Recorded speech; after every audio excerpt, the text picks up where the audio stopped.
Talking with the experts. Hello and welcome to Talking with the Experts. My name is Rose Davidson and today my guest is Angel Ribo. And Angel is known as the CEO Confidant and is an influencer, international TV host, public speaker, CEO consultant, board member and philanthropist. In the last 21 years, Angel has empowered more than 1,500 CEOs in 33 different countries. He was born in Barcelona and he has lived in 8 countries and speaks 5 languages. Wow, that's amazing. Established entrepreneurs and corporate CEOs hire Angel to bridge the gap globally for expansion and exposure. Angel is based in Texas, and early in 2017, he launched his international foundation, Wisdom for Kids, and he has helped more than 1,000 underprivileged kids in Latin America become entrepreneurs using their local resources. That's amazing. Thank you. Thank you so much. Thank you for having me, Rose, and thank you everyone listening. And thank you for coming on. So tell me a little bit more about your foundation. Sounds interesting. Yeah, thank you. So in 2015, after being 14 years working with different large corporations and traveling all over Latin America, I had always found the same kind of scenario. So I would go to these very fancy places, headquarters, or even manufacturing plants in the outskirts of the big cities. And every time I would go there would be always those kids, those underprivileged kids offering me some sort of service. Hey, can we keep your car safe while you are inside the plant? Would you buy some, chewing gum from us, or whatever that was? So, after so many years, obviously I was only focusing on, I have to do my job. I have to, sell to those companies. I have to help them get their processes better. I have to help them grow their businesses, blah, blah, blah. And although I was seeing all that poverty every single day, I never took action, and nothing more than, giving some maybe coins or whatever it was, right? Or allowing them to clean my windshield sort of thing, you know what I mean? So in 2015, actually I can only call it like an spiritual experience.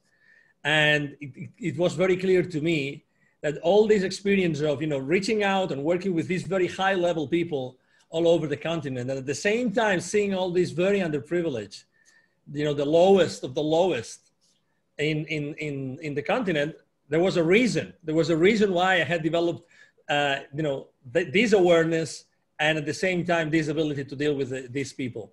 So I said, okay, so I think that in moving forward, what I have to do is I have to pay much more attention to this.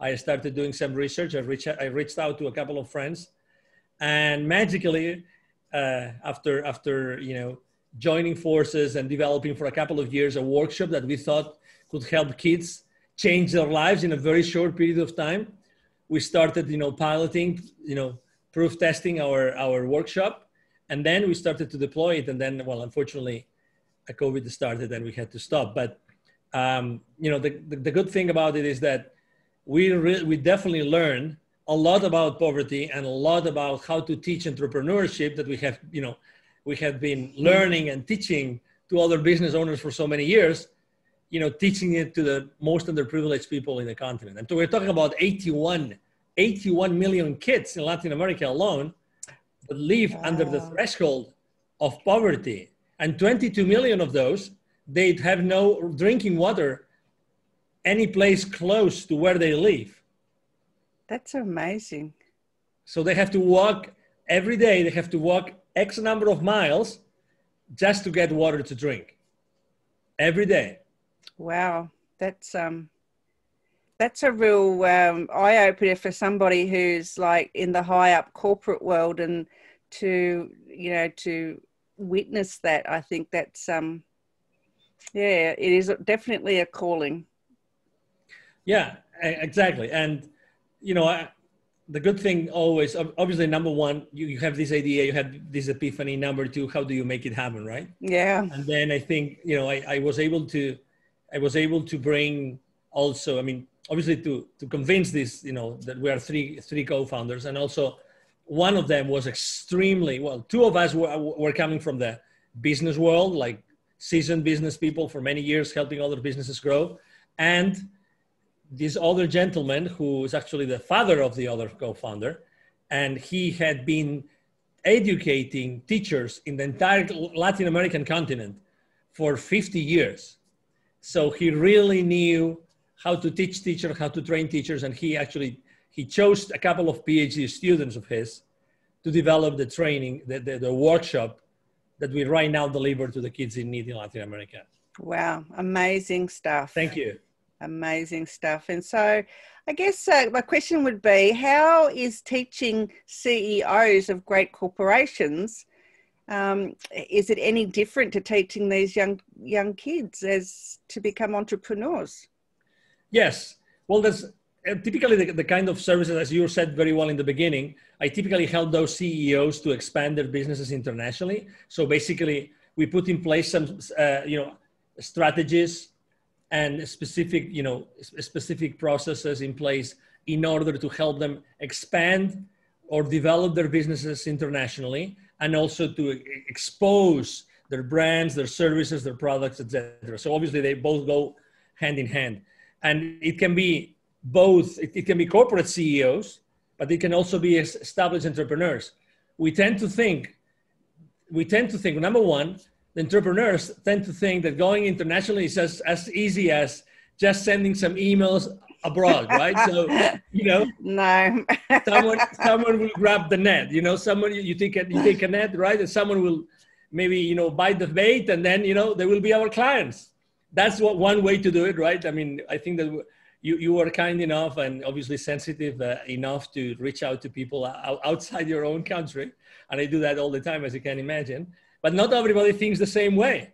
And you know that you have to adapt yourself in order to talk to people in other geographies, just because, they do things in a different way, right? Absolutely. But entrepreneurs, right? Because, we are all excited. We are all passionate. We decided to take the route of doing everything ourselves. It takes some time and effort to realize that we need a team. All those different things and pieces that we have to get together. But the corporate CEOs, obviously they see it from a completely different perspective. When they go abroad, when they want to go global or international, they start thinking, okay, so how can I use my same products or services? How can I localize them? How can I safely deploy my sales force, or maybe hire an external sales force going to that particular place? So it's a completely different story. Let's say, obviously, in corporations, they have obviously all those processes in place. So they are fully aware that before taking the decision to go internationally, they have to be mindful of the financial implications for them moving forward.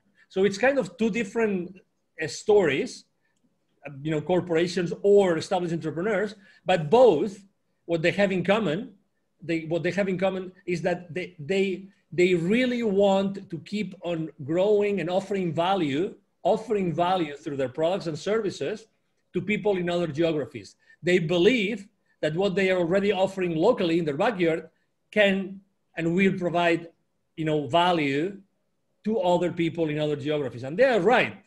The only thing they have to do is just take specific precautions to do it the right way.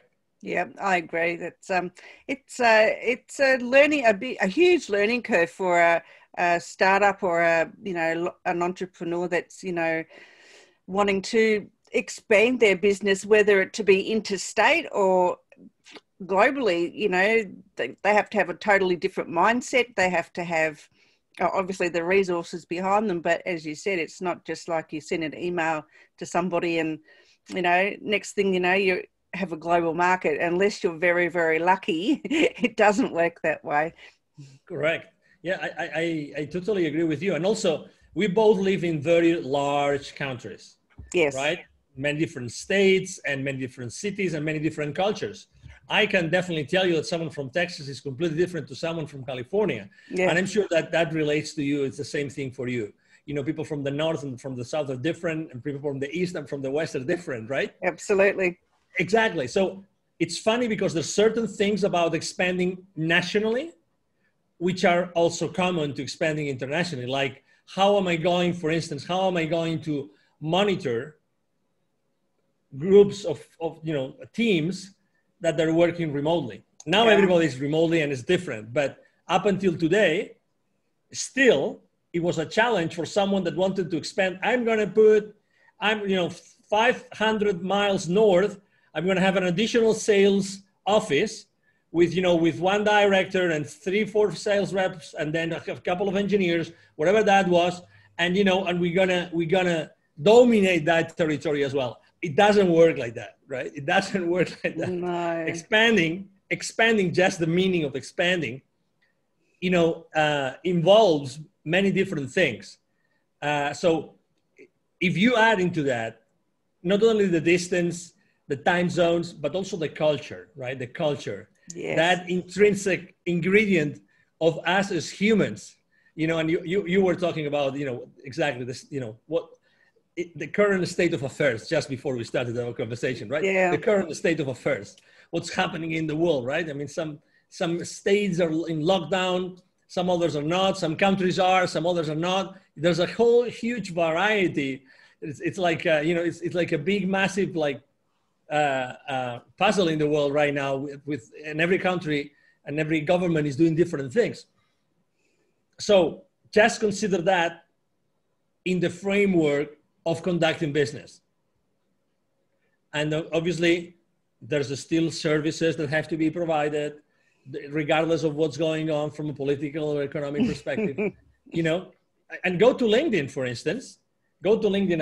I do a lot of work on LinkedIn, and it's like the place where I work mainly every single day. There's thousands and thousands and thousands of jobs right now, and I have three kids, and my 20-year-old, for instance, he's receiving job offers every single day. I know that probably he's not at the top of the ladder as far as qualifications, but regardless, there's a lot of work for people that want to work. Yes. And again, every single day he gets new offers, and he has job interviews every single day. So there's still work, there's still economic activity, and it's there for us, right? It's there for us to grab it if we want it. The same thing that happens in the job market is happening with opportunities to expand, opportunities to grow your business going to other places. Yes, there is always opportunity. You just need to go about it the right way, I suppose. You can't just go as a bull at the gate in a china shop or whatever and, expect it, as you said, it's different cultures in different areas, and you have to be mindful that, you're not stepping on somebody's toes. So tell me a little bit about your international TV host. Tell me about that. That sounds intriguing. Yeah, thank you. Well, thank you very much. So I never thought of really, becoming an international TV host. And the reason why I ended up being is because, picture this. So there were a couple of friends of mine that while I was still living in Mexico many years ago, 12, 13 years ago, they told me, hey, we're going to Mexico. We would like to, shoot. They were already the owners of a TV network online. They had around 100,000 viewers, which is not bad.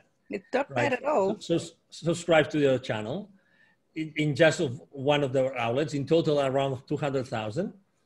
And I helped them, and I connected them with some spiritual leaders, some people here and there. And then fast forward, one day they say, only 3 years ago, they say, hey, we're going to go to a big, massive conference in Los Angeles. Would you like to come with us? I said, of course, why not? Let's go with you. And they said, well, we actually asked you to come not only because you speak English, and our English is not that good. They are from Spain, by the way.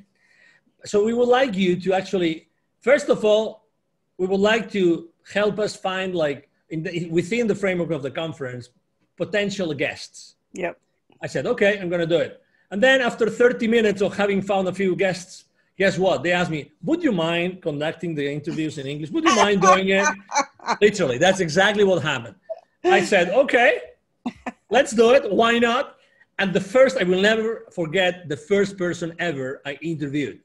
His name is Stephen Halpern, and he's the pioneer here in the US of spiritual music. All right. So in the 60s, 70s, he was already composing music of you know of like for spiritual events, spiritual conferences, etc. Everybody knows this gentleman, and it was my first guy. The only reason why I accepted is because in my corporate career, I was a couple of times the spokesperson for my companies, the companies who I was working with. So I had got some, PR training. Yeah. And number one, and number two, as a salesperson, oh my God, I asked so many questions. I said, interviewing people must be like interviewing, the next CEO that they want to sell my products and services to, I said. And there you go. Within 3 days, I had interviewed worldwide renowned spiritual leaders, Hollywood celebrities, filmmakers, like worldwide famous filmmakers from several countries. It was, Rose, it was amazing. And so in 3 days, 4 days, I think I interviewed like literally 35 people. Wow. Like back to back, back to back, back to back. Fast forward, because obviously that it was like a seed it put inside myself. I liked it so much.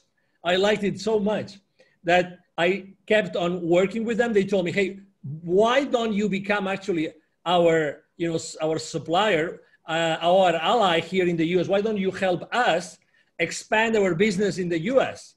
So they became a client of mine. And guess what? I was conducting interviews every single day. I stopped working with them. And right now I'm actually about to launch the CEO Confidant TV. Yeah. Only in a few days. But fast forward, I'm almost at 500 interviews. Oh my goodness. 500 interviews. And I have interviewed for 4 different TV networks online. Wow, that's amazing. Business people. I have interviewed celebrities. I have interviewed, just to give you an example, I interviewed, for instance, one of my highlights is Michelle Rodriguez, who is the Latina actor, the main character, female character of Fast and Furious.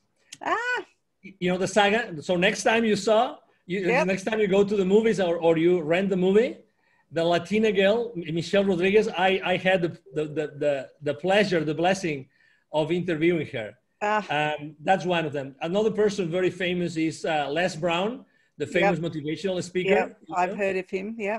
Exactly. So actually, I also invited him to one of my telethons. I do crazy stuff sometimes, as you know, you and I, that we like, conducting interviews and trying to help our audiences with additional knowledge and everything. So he was kind enough. I organize telethons from time to time. Yep. And I bring in a very short period of time, I interview a lot of people just to promote actually Wisdom for Kids, which is the name of my foundation in Latin America, Wisdom for Kids. So anyway, I have interviewed many soccer players, like national team soccer players. So it's been a blast. So yeah, it's kind of interesting. I was always in the world of business, but suddenly I started to interview a lot of people. Yeah, no, it's, you're probably right. Being a sales person, I guess you're asking questions all the time. A TV presenter, why not? It's the same sort of kettle of fish, really, isn't it? Yeah, and as you know, we're always trying to think, what is our audience looking for, right? How can we serve our audience better, right? Absolutely. So I guess getting back to the business sort of thing, how can somebody, if I know you're used to dealing with, the high corporates, but at a lower level, at the startup level, what is your advice, I guess, for someone, perhaps wanting to expand their business, even on a national level, so, that they're not overwhelmed by the whole process? Exactly. That's a great question. Well, the first thing is, I think that there's a blind spot. I like to conduct a lot of surveys on LinkedIn. I do a lot of activities on LinkedIn. And I recently conducted one. And I think that there's a blind spot that unfortunately we have. You probably have lived the same as me. It's not the first crisis, right? It's not the first economic depression or recession that we have lived, right? No. We were in 2008, 2009. In the US also in 2001, it was tough for us. It was rough, right? The main difference, I would say there's two main differences with this that we are right now undergoing. The first one is that this one is more global than ever before. Yeah. And the second one, with all due respect to everybody, okay, with all due respect, I think that the levels of fear have never been this high. No. For whatever reason. Economic fear, health fear, uncertainty fear, depression, suicide levels, you name it. Yeah. The amounts of fear are huge. They are huge. Absolutely. So when there's such a huge amount of fear among us, that means that we have to change the ways that we do things. Why am I talking about fear, about a specific emotion?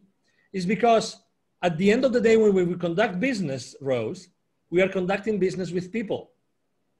Absolutely. So it's not only that we have to look at which are the industries that are thriving, which are the industries that are not working that well or not going that well or are not growing that well. It's not only that. It's how do we establish relationships with people that we know for 100% sure that their level of uncertainty, anxiety, or fear has dramatically increased. So the first thing is, how are you going to change the way you communicate with your current clients or future clients, knowing that what is running their business or what is running their lives is completely different as before, including the fear. And people are more concerned about the market in general than about what the individuals are doing. And I think this is a big, massive blind spot. Don't wait until having the first approaches to your future clients or current clients to realize that fear is making them act on a very random way. It's not a random way, it's just that they are different people. We all have changed. You know the same as I, right? We have changed, and we will never forget 2020, regardless of what's going to happen in the next months, right? No. We've learned so much in such a short period of time. Again, regardless of where in the political spectrum, where in the faith spectrum. Okay, I mean, I'm nobody to judge anybody. I'm just saying what I'm saying, right? I'm just trying to... No, that's fine. Yeah, I agree with you. I do agree that, 2020 is just like a sledgehammer. And the world has had to go more remote, obviously. So there's more remote business going on. I mean, I know a business friend of mine used to travel around one of our capital cities to visit, his clients. And now he does it all remotely by Zoom, and he says, well, it just saves him so much time and saves him so much money because, and he's had to learn to do things differently. And so now he's got more in his hip pocket. And he's still got happy clients. So, face to face, as in personal interaction, it's not going to be happening for quite some time yet. And I think we all have to learn how to be a bit hybrid now in our dealings with clients or prospective clients. So yeah, I think it's very important. And yeah, I don't think moving forward, I don't think we'll ever be the same at all. Never. And also, and something else that I think that we have to do, besides acknowledging that everybody's attitude, state, attention levels, etc., has changed, I think that we have to learn to unlearn.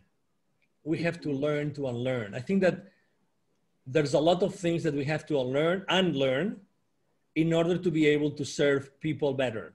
Yeah. There's a lot of things that we thought they were true, but right now, we know that they are not anymore. And again, we are very reluctant because even if we know that things are not useful anymore, we want to stay in the same place of comfort. We don't want to change. As human beings, we do not want to change, Rose. We do not want to change. So that's why unlearning is so important. Yeah. Let me make a general, reflect on something in general terms. We still have the same passions as before. We are still good on what we were good before, right? So we do those two things. Yeah. We have the same thing. They haven't changed. What has changed? Has changed what the people need, right? Would you agree? I mean, what the people need absolutely, right now, absolutely. So what the people are going to pay for. Those two things have changed. Yes. What the people need and what are they going to be open to pay for. Yes. So that's why I said maybe what you have to think, why don't you rewrite your own list of what you are very good at because you know, or because other people have told you? And number two, that's number one. Number two, why don't you review the list of things that you are passionate about? Those two things. And maybe you are able to find additional things that you can do and additional services or products that you can offer to your potential clients moving forward. Yeah. So there's a term that is started to be used probably like 7-8 years ago, which is pivoting, right? Pivoting. Yeah. That's what I did. Exactly. You did that, right? So you know what? I think this is a great time for many people to think, okay, do I have to pivot? And if I have to pivot, am I open to pivot? Yeah. First thing, am I open to pivot? Then, okay, so am I going to really do a search? Am I going to look inside myself and see what can I do instead of or in addition to what I'm doing today? And then start moving towards that direction. So you have to make a decision. That's why I said, when so many people are in fear, they are blocked. Yes, absolutely. They are in shock, right? So keep moving, keep moving, keep moving, keep moving, and try to find that spot in which or to which you can actually, or from which you can actually offer additional services or products to the people that need it now. Yeah. A lot of people have that I know have lost clients because the clients fearful that that they can't pay, or that they themselves are not going to be able to make any money, and it's just been a vicious cycle here, and so many businesses have closed because of fear. Basically, it's fear. When there's been so many government handouts here and so much help from the banks and whatever, but they're fearful. And you're right, fear has just taken over the world. And you just want to know, when's it all going to end? Yeah, I mean, I think that we all have had this kind of thought of, when are we going to, be awakened of this nightmare, right? I mean, when are we going to go back to where we were before? When will we be able to greet and meet our friends, our neighbors, the parents of our kids, of our kids' friends? And I mean, there's a lot of things, but also at the same time, as for instance, me as a European, I see many countries in the north of Europe that or never had any kind of lockdown, or the lockdown is gone like for 3-4 months already. So there's this diversity of things going on in the world that we don't really know. It's funny, like the crisis is global, but the knowledge about what's going on in every single country is not. It's not, no, and it should be. It should be. It's not. So reach out to a friend who lives in Finland or in Sweden or in Norway today and ask them. I forgot, I think there's other Baltic countries also that are in very, very completely different, situation as Australia or as the US, for sure. But that's okay, We're not going to the US. We're not talking about them. No. Just again, we are creating a better future individually, regardless of what's going on around us. Exactly. Yeah, totally. Anyway, that's about it for today. Thank you so much, Angel, for joining me. I really enjoyed our discussion. It's been absolutely a pleasure. And thank you. The pleasure has been mine, Rose. So I don't know. Just thanks so much, and have a great evening or day or whatever time of the. Yeah, for me it's evening right now. It's 9 p.m. And as a very good Spaniard, I tend to go to sleep very late. So that was perfect timing with you, Rose. So thank you very much again. Thank you for inviting me. Thank you, Angel.